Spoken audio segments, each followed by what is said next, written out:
The Policing Machine.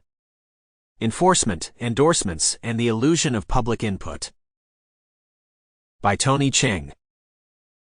Published by the University of Chicago Press. Introduction. The Machinery of Police-Community Relations.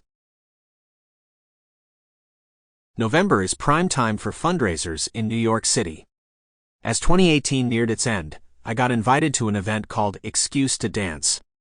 Given all the stresses in the world, a Brooklyn neighborhood group affiliated with Rally had invited the community to unwind with a dance party at its annual appeal for funds. Rally stands for Reforms Advancing Long Lives for Our Youth, a pseudonymous citywide coalition of 200 neighborhood groups mobilizing to hold police accountable, reduce police violence, and get justice for victims of police violence.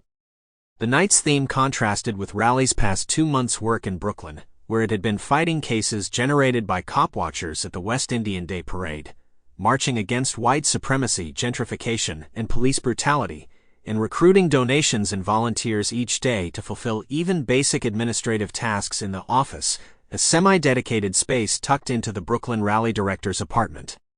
Rather than a celebration per se, this night was intended as a much-needed respite from the daily grind of pursuing police transformation.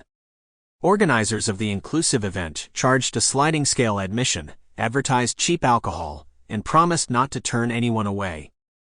But I had to decline my invitation. I was already committed to attending another fundraiser across town. As the Rally crowd was gathering, I was heading into the Caribbean Breeze Ballroom.